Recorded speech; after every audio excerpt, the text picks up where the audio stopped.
Hi guys, this will be my second video about books. So the first one is this one that I've showed before that I bought in a charity shop that should be £16. It was originally on sale in WH Smith's. We lost our WH Smith's when they were taken over by T.G. Jones, and they decided not to keep our branch open. Anyhow, I bought this in a charity shop for £1.50, I think it was. And as it says on the cover, it's got all sorts of things in it. And there's one that particular reference to bakers in our family. So the first one is the recipe for Victoria sponge cake. So I'll just go to the page. Now, my paternal grandmother used to make this Victoria sponge, and she used to make her own jam as well.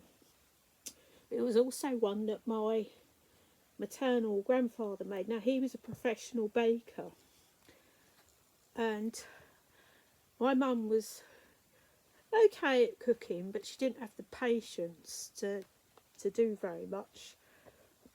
And in terms of this recipe, you might hear people talking about a 6-3 recipe or an 8-4 recipe, and that's the amount of dry ingredients versus the number of eggs.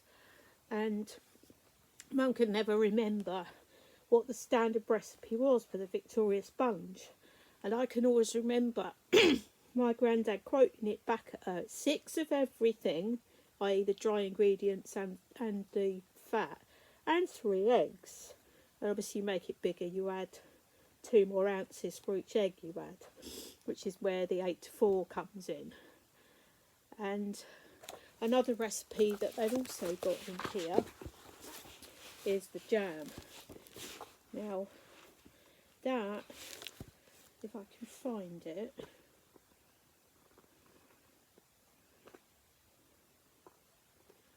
is a classic strawberry.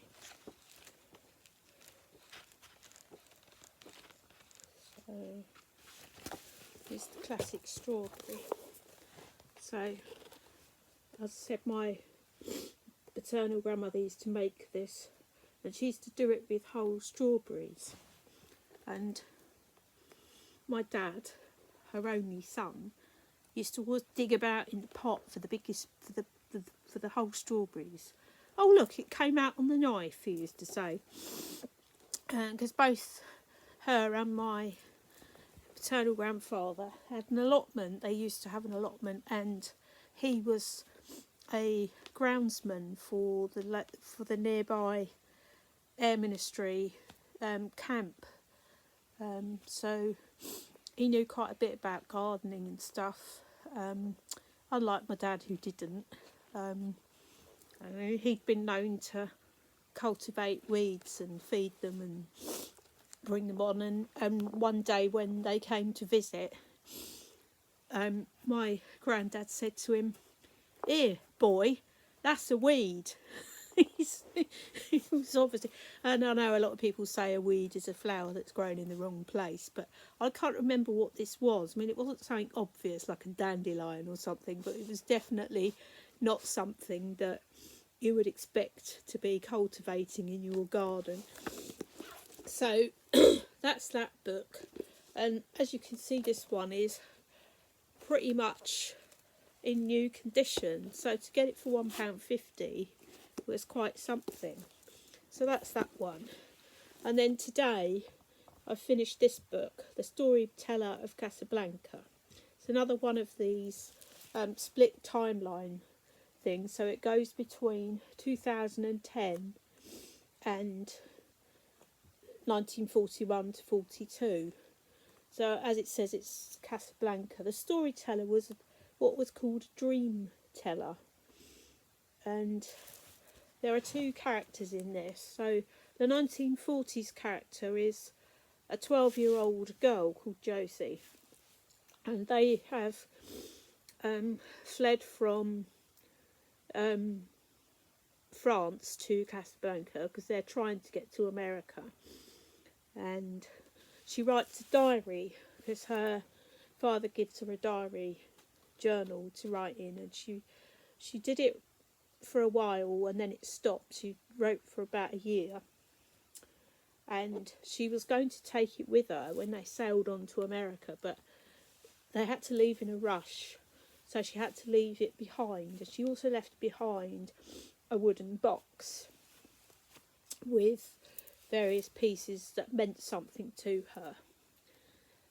And it turns out that she didn't actually get to America. She stayed in Casablanca, but I won't go into too much detail because it will ruin the story.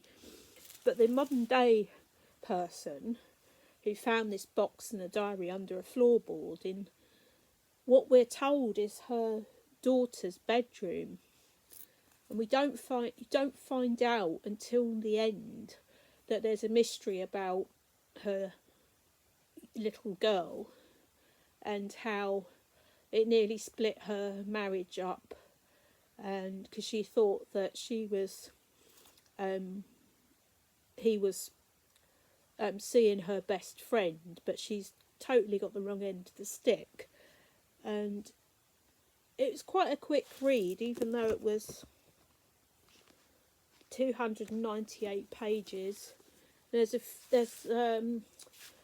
few recommendations for further reading. There's a couple of recipes as part of the story. So what it says: in this evocative tale from the best-selling author of The Dressmaker's Gift, Fiona Valby, a strange new city offers a young girl hope. Can it also offer a lost soul a second chance? Morocco, 1941. France fallen to Nazi occupation. 12-year-old Josie has fled with her family to Casablanca, where they await passage to America. Life is as intense as the sun, every sight, smell and sound overwhelming to the senses, in a city full of extraordinary characters. It's a world away from the troubles back home, and she loves it.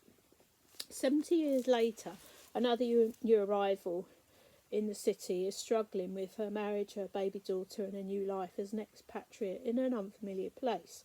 When she discovers a small wooden box and a diary from the 1940s under the floorboards of her daughter's bedroom, she enters the inner world of the young Josie, who once looked out on the same view of the Atlantic Ocean but knew a very different Casablanca.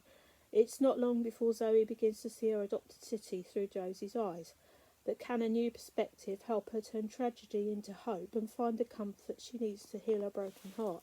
I got this in a charity shop. It was 50p, and it was published in 2021. So it's about 5 years old. But if you can get hold of a copy, it is a very good read. So that's it for my books video at the moment. I'll be back with the next one when I've finished it.